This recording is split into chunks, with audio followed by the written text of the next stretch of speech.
Hi, and welcome to this latest immigration law update video. In this short video, I'm going to give a summary of the new case from the Court of Appeal of AA Nigeria. You'll see it. I've shared my screen so we can go through it together. It's 2020 EWCA Civ 1296 and was handed down on the 9th of October 2020. And this concerns Article 8 deportation appeals, the question of unduly harsh and also the very compelling circumstances over and above, but a wider issue on errors of law and when the upper tribunal should find an error of law in the decision of the first tier tribunal. So an important and helpful case. So let's have a look at your screen. The appellant, paragraph 1, was a 32-year-old Nigerian national. He had a conviction from 2013 that gave him a 4.5-year sentence for supplying Class A drugs. So because it was over a 4-year sentence, he was in that higher, very compelling, over and above category in order to succeed in his appeal. And his appeal was allowed by FTT Judge Swaney on the 15th of October 2018, but the Secretary of State appealed to the upper tribunal, and a panel of Lord Beckett and upper tribunal Judge Smith found that the decision contained an error of law and set this decision aside. And then there was a rehearing before upper tribunal Judge Smith, who dismissed the appeal. So the appellant appealed to the Court of Appeal.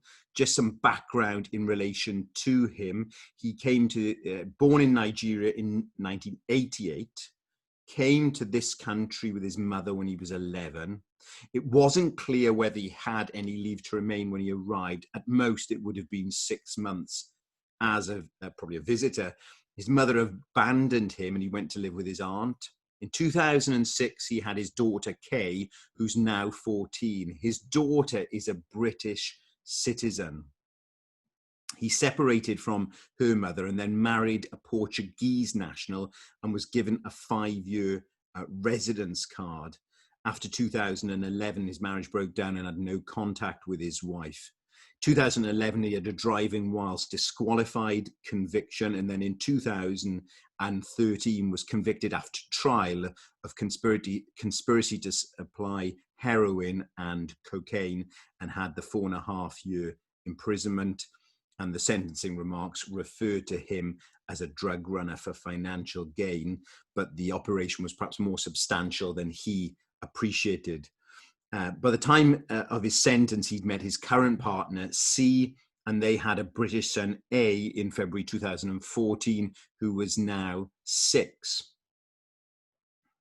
Just look at paragraph 5. He was released from prison in 2015 and continued to live with his partner and their son, but his daughter would spend time with him, his son, and his partner.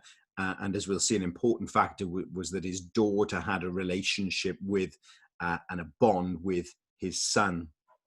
So there was the Article 8 application that was rejected. The Court of Appeal summarised the legal framework and the statutory deportation considerations in section 117C. There's reference then to the immigration rules in paragraphs 398 and 399. But the first paragraph we need to look at is paragraph 9. So this is going to be relevant for those of you who run deportation appeals and applications. It says this: there has been a proliferation of case law on the application of the unduly harsh test and the very compelling circumstances test. That is the result of the many different factual circumstances in which they regularly have to be applied by first instance judges of the tribunal.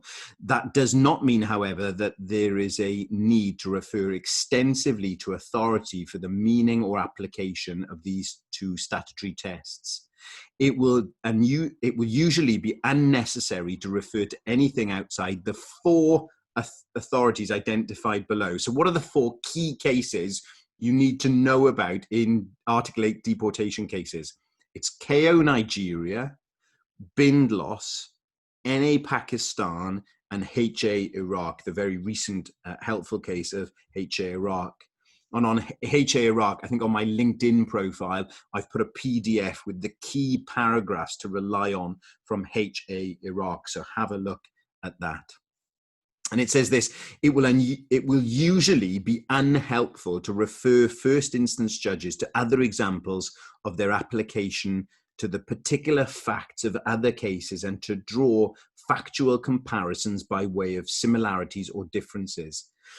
Decisions in this area will involve an examination of the many circumstances making up private or family life, which are infinitely variable, and will require a close focus on the particular individual private and family lives in question, judged cumulatively on their own terms.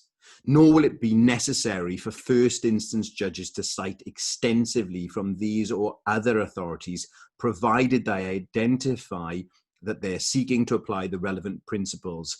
And Lord Justice Popwell here relies on what was said by Lord Justice Coulson in UT Sri Lanka about the unhelpfulness of extensive quotations from multiple authorities.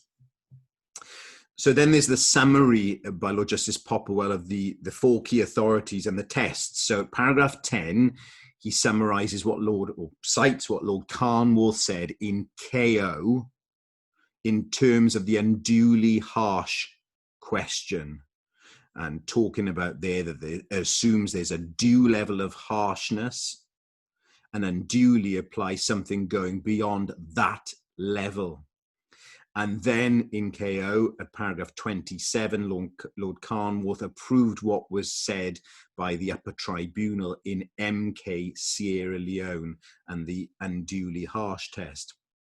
But there's a really helpful summary of the clarification given in HA Iraq in paragraph 12. As explained in HA Iraq at 44 and 50 to 53, this does not posit some objectively measurable standard of harshness which is acceptable, but sets a bar which is more elevated than mere undesirability, but not as high as the very compelling circumstances test in 117C6. Beyond that, further exposition of the phrase unduly harsh is of limited value. Moreover, as made clear in 56 to 57, it is potentially misleading and dangerous to identify some ordinary level of harshness as an acceptable level by reference to what may be commonly encountered circumstances. There is no reason in principle why cases of undue hardship may not occur quite commonly, and how a child will be affected by a parent's deportation will depend upon an almost infinitely variable range of circumstances. It is not possible to identify a baseline level of ordinariness. And this is what we've seen tribunals doing, saying, well, this is nothing beyond the ordinary. That's not the appropriate test. And actually, unduly harsh may occur quite commonly. And it's an individual assessment of the particular circumstances. At paragraph 13, Lord Justice Popwell cites from Bindloss as to the appropriate test of very compelling circumstances. So it's a very formidable hurdle, and there's some examples of the sort of things that need to be referred to there from paragraph 55 of Bindloss, so have a look.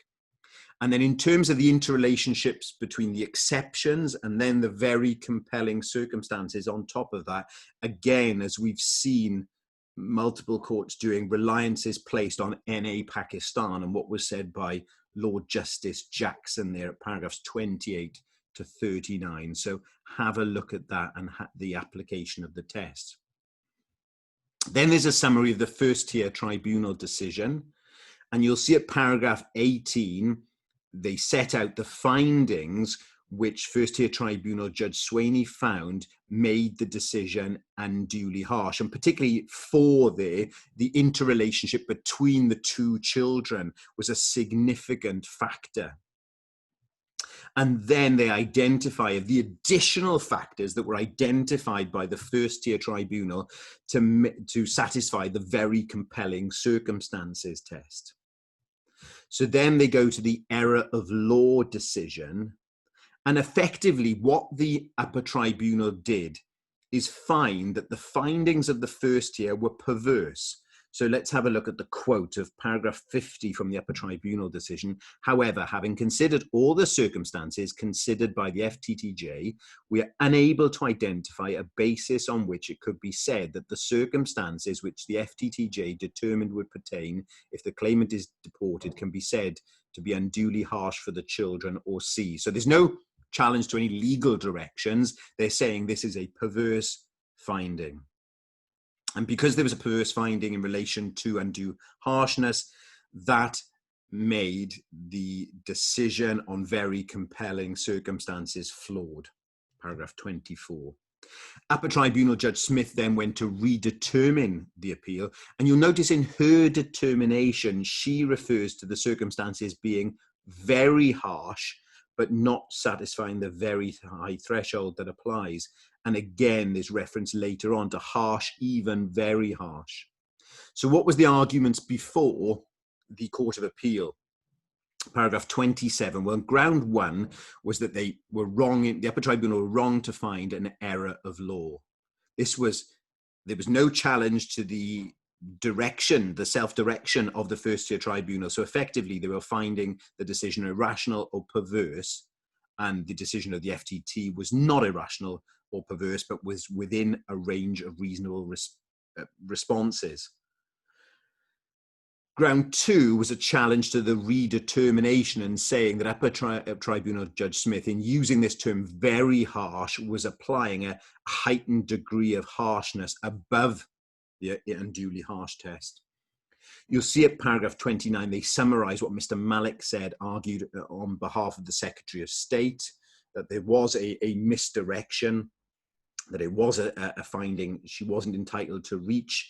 And also there's a new argument that the first tier erred in their approach to rehabilitation and treating rehabilitation as a relevant factor. Now that had been clarified by HA Iraq, but still Mr. Malik argued, well, there was an error in attaching significant weight to rehabilitation. The Court of Appeal, paragraph 31, reject the fact that there had been a misdirection by the first tier tribunal. And in fact, what the upper tribunal does is find the decision was perverse. They don't find there was a misdirection. And again, there's a helpful reiteration of what was said by the Court of Appeal in UT Sri Lanka by Lord Justice Floyd about the importance of not rushing to find a misdirection because the upper tribunal would have reached a different conclusion. Paragraph 33, Lord Justice Popplewell says, the reasons given for there being an error of law really matter. And the only error of law which the upper tribunal identified in this case was one of perversity. They then look and say, well, there was no, even though this was a decision before KO Nigeria, there was no misdirection by the first tier tribunal in the approach to undue harshness. So at 37, I would therefore conclude that the upper tribunal error of law decision can only be upheld on the basis of the error it identified. The question of whether the upper tribunal was right to conclude that the FTT's decision was perverse. And they find, paragraph 38, that actually that was unsustainable. Now there's an important bit in 38, which is relevant more widely to challenges in the upper tribunal, because what they say is when purporting to summarize the FTT judge's factual findings, which were relevant to her assessment of undue harshness, the upper tribunal error of law decision did not do so accurately or fairly.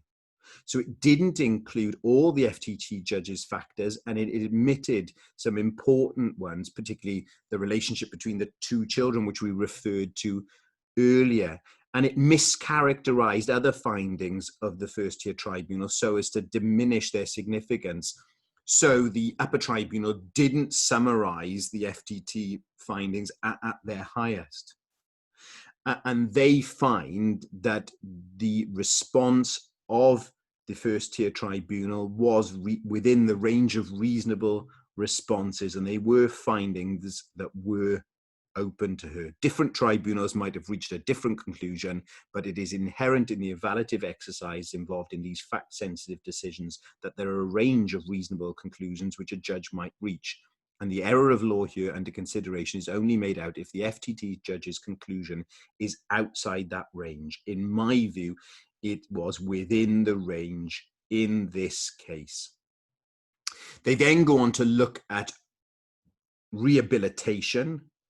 They say, well, that's been fully addressed now in HA Iraq at paragraphs 132 to 142. But let me read to you, forgive me for reading it, but there's a helpful paragraph on the different aspects to rehabilitation, which will again apply wide and be able to be used by those arguing deportation cases. The factual findings of the FTT judge in this case, based on as they were on the circumstances of the appellant when offending, his steps after release to rehabilitate himself, his changed family circumstances, and his own evidence of his current attitude towards his offending, entitled the judge to conclude that he was most unlikely to reoffend, and to treat that as having some weight in the assessment of whether there were very compelling circumstances outweighing the public interest in his deportation. Obviously, rehabilitation does not apply to the unduly harsh considerations. It only applies to the very compelling circumstances, because unduly harsh, as we know, is focused on the children or the partner. Mr. Malik's submission mischaracterized rehabilitation as merely the absence of further offending. Rehabilitation is not limited to the mere fact that there has been no further offending. What is also relevant is the risk of further offending. The fact that the criminal has not reoffended may inform that assessment, but may not of itself provide much, if any, basis for concluding that the risk of offending is significantly reduced, especially if it is for a relatively short period. However, rehabilitation in the sense of a reduced risk of reoffending is to be assessed by reference to a multitude of factors other than merely the absence of further offending. It is the common task of the probation service daily to make such an assessment in the preparation of pre-sentence reports for sentencing judges, and they perform that assessment by reference to factors, some of which are offence specific, but many of which are specific to the offender. It is well recognised, for example, that a change in personal circumstances since the offending is capable of reducing the risk of further offending and may in some cases be of sufficient weight to render it unlikely. And here we go, this is important. It does not need the specialist experience of probation officers to reach such a conclusion, which may be apparent to an immigration judge depending on the particular personal circumstances in which the offender came to offend, how influential they were on the offending, and how the change of circumstances affects the risk of further offending. The FTT judge in this case performed that evaluative exercise in concluding the appellant was most unlikely to reoffend given the vulnerable circumstances in which he offended, his positive steps to reduce risk of reoffending, and the more stable family circumstances of his years since the offending. Of course, they cannot be said to eliminate any risk of reoffending, but taken with the appellant's own evidence to his current attitude to his offending, they can properly support the judge's conclusion that the risk of reoffending was reduced to the level of most unlikely. So really important in the multiple aspects of rehabilitation, and also the fact that a judge can make this assessment based on these different circumstances. Now, importantly, the Court of Appeal emphasised at paragraph 41, again, about whilst the role of the upper tribunal is to ensure that first-tier tribunals adopt consistent decision-making, it is not their role to restrict the range of reasonable views that can be reached about a case. So this is very important. However, it is no part of such function to restrict the range of reasonable views which may be reached by FTT judges in the value judgments applied to the many different private and family life circumstances which make almost all cases in this area different from each other. It is emphatically not part of their function to seek conformity by substituting their own views as to what the outcome should be for those of first instance judges hearing the evidence. So really important there in terms of the role of the upper tribunal, and that errors of law mustn't be identified on the basis that effectively it doesn't conform to my view of how the case should be determined. In terms of ground 2, paragraph 42, they didn't need to decide this because ground 1 was made out. But he says this, however, I would wish to say something very briefly about it. On a proper and fair reading of the UT remade decision, I would not treat Upper Tribunal Judge Smith as having found the consequences would be any more than harsh. But here's the important bit. However, her reference to the fact that they may be very harsh was unhelpful.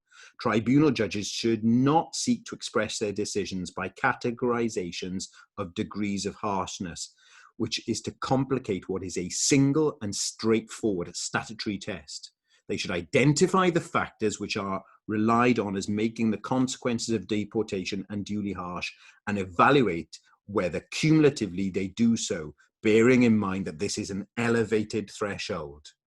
And that, as H.A. Iraq explains, it is undesirable to approach the issue by trying to identify what is the norm and what in the individual case goes beyond that. Almost all cases are different, involving a multitude of individual factors, and it is impossible to measure objectively a norm or baseline as the comparator against which the individual case is to be judged. So again, a really helpful summary there of how the undue harsh test is to be applied, and cumulatively looking at all the circumstances rather than trying to identify this norm and seeing if they're above or below this hypothetical comparator, which would be an error. A very helpful case, both in terms of the application of the deportation tests, the correct approach to the authority, and of more wider application, the correct approaches to errors of law. I hope that's helpful to you.